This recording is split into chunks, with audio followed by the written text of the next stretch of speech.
ప్రస్తుతం మనం మంత్రాలయ నియోజకవర్గంలోని కౌతాలం మండలం జెడ్పీ హై స్కూల్ ప్రాంగణంలో ఉన్నాము. మరి 28వ తేదీ అనగా ఆదివారము అంటే రేపు చంద్రబాబు నాయుడు గారు పర్యటన సందర్భంగా ఇక్కడికి విచ్చేశారు మంత్రాలయ నియోజకవర్గం టీడీపీ అభ్యర్థి రాఘవేందర్ రెడ్డి గారు వారి టీం అంతా.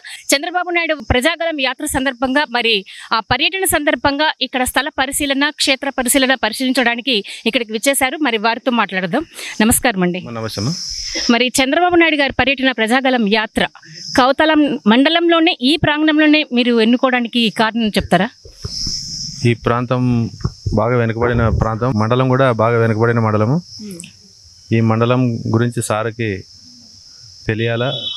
తెలియపరచాలనే ఉద్దేశం ఒకటి. ఈ మండలంకి ఇప్పటి వరకు బాబు గారు కూడా రాలేదు. ఖచ్చితంగా ఈసారి వచ్చినప్పుడంతా కోసుకి ఆ మంత్రాలయం అటు పెట్టాము. ఈసారి కౌతాళం కానీ పెద్ద కడపూరు కానీ అనుకున్నామమ్మా. పెద్ద కడపూరులో కొన్ని అదే ఎలిఫాడ్ దిగడానికి కొన్ని ఇబ్బందులు ఉన్నాయని చెప్పి ఇప్పుడు మళ్ళీ కౌతాళం షిఫ్ట్ చేసాము. కౌతాళంలో పెట్టాలని అనుకుంటున్నాము. సో మరి జన సమీకరణ అనేది ఇక్కడికి జనాలు ఇక్కడికి వచ్చేసరికి అంటే ఎంత ఎక్స్పెక్ట్ చేస్తున్నారు? ఖచ్చితంగా ఒక 50,000 నుంచి పైన వస్తారమ్మా. 100% సక్సెస్ అవుతుంది. ఈ మండలం కూడా పెద్ద మండలము, ఎక్కువ గ్రామాలు ఉండే మండలం కూడా ఇది కౌతాళం మండలమే కాబట్టి ఖచ్చితంగా ఇక్కడ సక్సెస్ అవుతుంది అనే ఉద్దేశంతో ఇక్కడ పెట్టాము. దాదాపు గత కాలంలో చూసుకుంటే వైఎస్ఆర్సీపీ ఎక్కువగా ఇక్కడ మంత్రాలయ నియోజకవర్గంలో వైఎస్ఆర్సీపీ అధికారం చేపట్టింది. మరి 2024 ఎన్నికల్లో టీడీపీ ప్రభంజనం ఏ విధంగా సృష్టించబోతుంది? ఇక్కడ గెలుపు అవకాశాలు ఏ విధంగా ఉన్నాయి? ఖచ్చితంగా మంత్రాలయ ప్రజలందరూ మార్పు కోరుకుంటున్నారు. సంవత్సరాల నుంచి ఎలాంటి అభివృద్ధి జరగలే. ఇక్కడ ఈ అభివృద్ధి జరగాలంటే ఖచ్చితంగా మార్పు జరగాలనేది ప్రజలు కోరిక. తెలుగుదేశం ప్రభంజనం అనేది ఖచ్చితంగా సృష్టిస్తాము మంత్రాలయం నియోజకవర్గం. మరి మనం ఈ రోజే చూసాము ఒక స్టేట్మెంట్, చంద్రబాబు నాయుడు గారు 165 సీట్ల గ్యారెంటీ అని తెలియజేస్తున్నారు. దానిపై మీ స్పందన ఏమిటి, మీ కామెంట్? ఖచ్చితంగా 165 కాదు, ఇంకా ఎక్కువ వచ్చినా ఆశ్చర్యపోవాల్సిన అవసరం లేదమ్మా. మంత్రాలయం నియోజకవర్గంతో పాటు రాష్ట్రం మొత్తం మార్పు కోరుకుంటున్నారు. ఖచ్చితంగా మార్పు జరుగుతుంది. అది అద్భుతమైన మార్పు జరుగుతుంది. సో మరి ముఖ్యంగా వలసలు ఎక్కువగా వస్తున్నాయండి వైఎస్ఆర్సీపీ టీడీపీ తెలుగుదేశం పార్టీలోకి. మరి దీనిపై ఏంటి మీ స్పందన, ఎలా ఉందని? తెలుగుదేశం పార్టీలోకే వలసలు ఎక్కువ ఉన్నాయమ్మా. వలసలు ఎక్కువ ఉన్నాయన్నప్పుడే అర్థమవుతుంది వైఎస్ఆర్ పార్టీకి మా పార్టీ పోతుంది అని చెప్పి వాళ్ళకి అర్థమైపోయింది.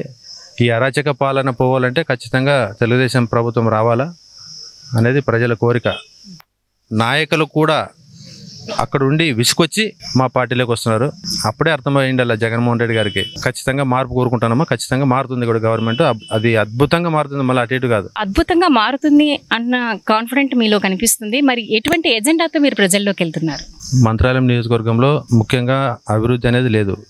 తాగునీరు సాగునీరు కూడా ఇవ్వలేని పరిస్థితిలో ఉన్నారు ప్రస్తుతం 15 సంవత్సరాలు చేసిన ఎమ్మెల్యే. వలసలు అంటే రాష్ట్రంలోనే మొట్టమొదటి నియోజకవర్గం వలసలకి, ఎక్స్పెషల్లీ మంత్రాలయం.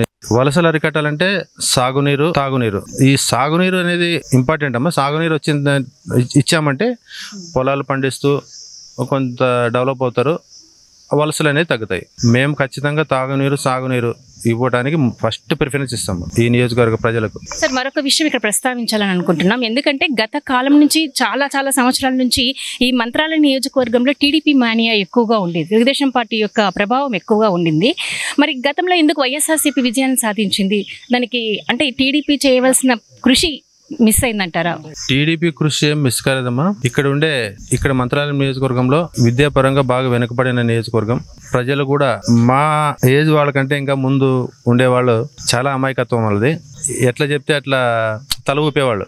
ఆ తల ఊపే కాలం కూడా ఇప్పుడు పోయింది. మా తరం వచ్చింది. మా తరం వాళ్ళు ఖచ్చితంగా ఎవరికి భయపడరు, మార్పు కోరుకుంటున్నారు. మా తరం గత తరాన్ని మార్చి మంత్రాలయం నియోజకవర్గాన్ని కూడా మారుస్తారు. సో మా తరం గత తరాన్ని వాళ్ళని మార్చి ఎటువంటి ప్రలోభాలకు లొంగనీయకుండా ఖచ్చితంగా మంచి విజయ అవకాశాన్ని పొందుతాము అని భరోసానిస్తున్నారు మరి మంత్రాలయం టీడీపీ అభ్యర్థి ఇక్కడ మనకు తెలియజేశారు. అలాగే మరి చంద్రబాబు నాయుడు గారి ప్రజాగలం యాత్ర పర్యటన సందర్భంగా ఇక్కడికి విచ్చేశారు చంద్రబాబు నాయుడు గారి యొక్క టీము. వారిని అడిగి మరి ఆ పర్యటనకు సంబంధించిన మరిన్ని విశేషాలు మనం తెలుసుకుందాం. నమస్కారం అండి.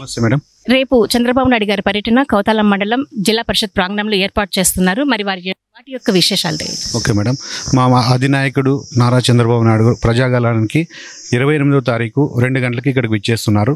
ఇక్కడ జెడ్పీ హై స్కూల్లో వచ్చేసి హెలిప్యాడ్ ఇక్కడ రెడీ చేశాము. తర్వాత కౌతాలం బస్ స్టాండ్లో వచ్చేసి మీటింగ్ అరేంజ్ చేశాము. కార్నర్ మీటింగ్ ఉంటుంది. ఆ మీటింగ్ చూసుకొని సార్ మరి రిటర్న్ వెళ్ళిపోతాడు.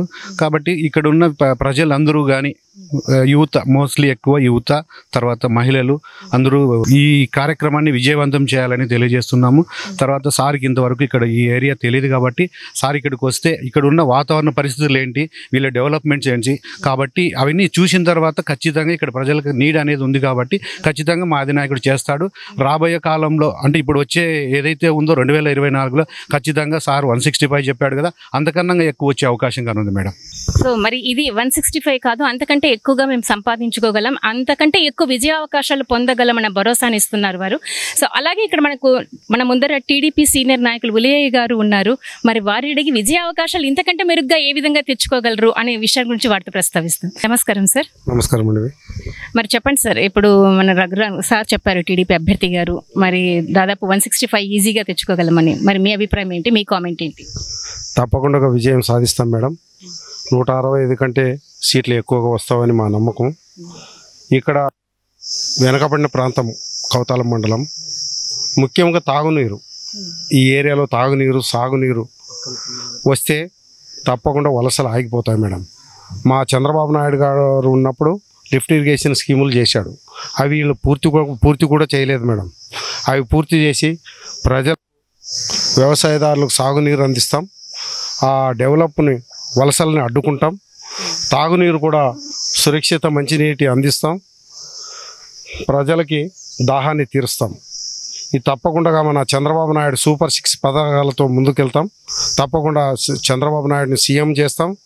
ఈ మంత్రాలయం గడ్డ మీద రాఘవేంద్ర రెడ్డి గారి విజయాన్ని మేము తప్పకుండా గెలిపించి తీరుతాము. తెలుగుదేశం జెండాను ఎగిరేస్తామని ఈ సందర్భంగా తెలియజేసుకుంటున్నాను. ఇక్కడ మరొక విషయం సార్, పెద్దలు అంటారు గత వైఫల్యాల నుండి మనం ఏం చేయాలని తెలుసుకుంటే విజయం సాధిస్తాము అంటారు. మీరు మరి గత వైఫల్యాల్లో ఏం తెలుసుకున్నారు? ఎందుకు మనం లాస్ట్ టైం మనం ఇక్కడ పోగొట్టుకున్నాం, ఇప్పుడు ఎట్లా తెచ్చుకోవాలి, దానికి ఆ మార్పును మీరు ఏం గమనించారు? కర్ణుని సాగుకి అనేక కారణాలు ఉంటాయి. కోడికెత్తి డ్రామా అన్నారు, వివేకానంద హత్య అన్నారు. ఇవన్నీ అడ్డం పెట్టుకొని ఓట్లు దండుకున్నాడు మేడం. కొన్ని వైఫల్యాలు మాలో కూడా ఉన్నాయి మేడం. అవన్నీ సరిదిద్దుకొని మేము ముందుకెళ్తాం మేడం. మరి ఇక్కడ బీజేపీ జనరల్ సెక్రటరీ రామకృష్ణ గారు ఉన్నారు. మరి కూటమితో గెలుపుని ఏ విధంగా సాధించబోతున్నారు అనే విషయాల గురించి వారి మాటల్లో తెలుసుకుందాం. రామకృష్ణ గారు చెప్పండి, ఇప్పుడు కొత్తగా ఏర్పడినటువంటి ఈ కూటమి అంటే బీజేపీ, జనసేన, తెలుగుదేశం పార్టీ మరి ఎటువంటి విజయ అవకాశాన్ని పొందబోతున్నారు? మేడం, దేశంలో ఎన్డీఏ ప్రభుత్వం వస్తుంది, 400 పైగా సీట్లు సాధిస్తామనేది ఎంత నిజమో, ఈ యొక్క ఆంధ్ర రాష్ట్రంలో కూడా 3 పార్టీలు ఎట్లా అయితే కలిసినాయంటే, మన ఇంటి ముందు ఏదైతే కరెంటు వైర్లు 3 ఉంటాయో ఆ 3 వైర్లు కలిస్తే ఏదైతే అగ్నిజ్వాలలు ఎగిసిపడతాయో ఆ అగ్నిజ్వాలమే మన చంద్రబాబు నాయుడు గారు కాబోతున్నారు. దాంట్లో భాగంగానే మన మంత్రాలయం నియోజకవర్గంలో బీసీకి అడ్డగా, మన మంత్రాలయం గడ్డగా, మన రాఘవేంద్ర అన్న అడ్డగా మార్చేందుకే ఈ యొక్క కూటమిగా మేమందరం కూడా సమిష్టిగా పనిచేస్తున్నాం. మా యొక్క మంత్రాల నియోజకవర్గంలో జనసేన, టీడీపీ, బీజేపీ భారీ ఎత్తున నామినేషన్ కూడా దాఖలు చేసినాం. ఇప్పుడు కూడా అందరూ కార్యకర్తలు ఒకటే మార్పు కోరుకున్నారు. మార్పునే మొదలైంది. ఈ మార్పులో ఎవరు వచ్చినా నిలబడలేరు. ఇది విజయం ఖాయం. టీడీపీ అభ్యర్థి రాఘవేంద్ర రెడ్డి అన్న గారికి 50,000 మెజార్టీ వచ్చినా ఆశ్చర్యపోవాల్సిన అవసరం లేదు. గెలుపు ఖాయమని కూడా ధీమంగా చెప్పగలుగుతున్నాం. రాష్ట్ర వ్యాప్తంగా మరి ముఖ్యంగా చూసుకుంటే సీట్ల కేటాయింపులో కూటమిలో చాలా పలు వివాదాస్పదమైనటువంటి అంశాలు విన్నాము. మరి ఈ సందర్భంగా కూటమి యొక్క తెలుగుదేశం పార్టీకి మీ సపోర్టు, మీ మద్దతు, కూటమి మద్దతు ఎలా ఉందంటారు? ఇక్కడ కూటమి అనేది ఏం లేదు మేడం. అందరం కలిసిపోయినాం. ఒక కుటుంబీకులుగా ముందు పోతున్నాం. ఒక ఫ్యామిలీగా, ఒక కుటుంబీకులుగా, అన్నదమ్ములుగా కలిసిమెలిసిగా పనిచేస్తున్నాం. ప్రతి ఒక్కరు కూడా గెలిపే లక్ష్యంగా ఒక సైనికులా పనిచేస్తూ ఉన్నారు. ప్రతి ఒక్కరికి ఒకటే కోరిక, బీసీలకు 2009లో టికెట్ వచ్చినప్పుడు కూడా స్వల్ప మెజార్టీతో ఓడిపోవడం జరిగింది. మళ్ళీ 10 సంవత్సరాల తర్వాత ఇప్పుడు అవకాశం వచ్చింది బీసీలకి. ఇది బీసీల అడ్డ మంత్రాలయం నియోజకవర్గం. ఇది మంత్రాలయం నియోజకవర్గాన్ని ఈసారి 10 సంవత్సరాల తర్వాత వచ్చిన అవకాశాన్ని మనం ఖచ్చితంగా విజయం సాధించాలి. 50,000 మెజార్టీతో మనం రాఘవేంద్ర రెడ్డిని గెలిపించుకోవాలన్నది మన కార్యకర్తలు అందరూ కూడా నిర్ణయం చేసుకున్నారు. ప్రతి ఒక్కరు కూడా నినాదంతోనే ముందుకు పోతున్నారు. అంటే మీరు కూటమి తరపునే ప్రచారానికి వెళ్తున్నారు, అలాగే మీ బీజేపీ తరపు నుంచి కూడా మీరు ప్రచారాన్ని మీ వ్యక్తిగతంగా నిర్వహిస్తున్నారా? ఎలా ప్రమోట్ చేస్తున్నారు? మేడం, మా వ్యక్తిగతంగా అంటే మా పార్టీ తరపున ప్లస్ కూటమి తరపున రెండూ కలిపి దేశంలో నరేంద్ర మోడీ గారు వచ్చిన తర్వాత ఈ 10 సంవత్సరాల్లో దేశ అభివృద్ధి ఏ విధంగా జరిగింది, దేశంలో కరోనా సమయం నుంచి నేటి వరకు కూడా ఉచితంగా అన్న కళ్యాణ యోజన కింద ఉచిత బియ్యం పంపిణీ చేయడం కానీ, ప్రధానమంత్రి కూటమిలో 2014లో ఇక్కడ మన ఆంధ్ర రాష్ట్రంలో కూటమి ప్రభుత్వం ఏర్పడినప్పుడు చంద్రబాబు నాయుడు గారి నాయకత్వాన ప్రజలకి అనేక సంక్షేమ పథకాలు అందించినారు. దేశ ప్రధానమంత్రి గారు ప్రధానమంత్రి ఆవాస్ యోజన కింద లక్షల ఇండ్లు ఇచ్చారు. ఆ ఇండ్లు కట్టుకున్న ప్రజలందరూ కూడా వాళ్ళకి లాభం పొందినారు. అదే మాదిరిగానే ట్రిప్కో ఇండ్లు మన ఆదోని, కర్నూలు, ఎమ్మిగనూరు ఇక్కడని కట్టినారు. అప్పుడు 2014లో కట్టిన ఇండ్లు ఇప్పుడు దాకా ఈ దౌర్భాగ్య ప్రభుత్వం ప్రజలకు ఇవ్వలేదు, అంత దుస్థితి తీసుకొచ్చింది. ఇవన్నీ కూడా ప్రజల ముందుకు మేము తీసుకుపోతున్నాం. కూటమి తరపున మా పార్టీ తరపున రెండు సిద్ధాంతాలు కలిపి ముందుకు పోతున్నాం మేడం. సో కూటమి ఏర్పడడం వల్ల తెలుగుదేశం పార్టీ కార్యకర్తల్లో కొంతమందికి ఒక అసంతృప్తి ఉంది, దీనివల్ల అందరూ వలసలు పోతున్నారు అన్న ప్రజల వాదన కూడా మనం వింటున్నాము. దీనిపై మీ స్పందన ఏమిటి? ఇవన్నీ మేడం ఎవరో ఒక గిట్టని వాళ్ళు, అపోజిషన్ వాళ్ళు ఇవన్నీ బురద చల్లే ప్రయత్నాలే తప్ప అటువంటివి ఏమీ లేదు మేడం. రాష్ట్రం మొత్తం మీద ఎక్కడ చూసినా బీజేపీ, జనసేన, కూటమి, టీడీపీ కూటమితోనే అనేది ఉంది మేడం. ఎక్కువగా ముస్లిం నియోజకవర్గంలో, ముస్లిం యొక్క సామాజిక వర్గంలో ఈ అభిప్రాయం ఏర్పడింది. మరి దీనిపై మీ స్పందన? మేడం, మన పక్క నియోజకవర్గమే ఆదోనే ఉంది. మా అభ్యర్థి పార్థసారథి గారు బీజేపీ టికెట్ ఇచ్చినారు. అక్కడ మైనార్టీలు భారీగా ఉన్నారు. అయినప్పటికీ కూడా మైనార్టీ సోదరులు, మహిళలు అందరూ కూడా మా అభ్యర్థి ఆధ్వర్యంలో చాలామంది జాయిన్ అయినారు. అన్న దేశంలో మేమందరం సంరక్షణగా ఉండాలంటే బీజేపీ రావాలి, ఇక్కడ కూటమే గెలవాలని చెప్తున్నారు మేడం. ఇక్కడ అటువంటివి ఏం లేవు, కేవలం బురద చల్లే ప్రయత్నం మాత్రమే.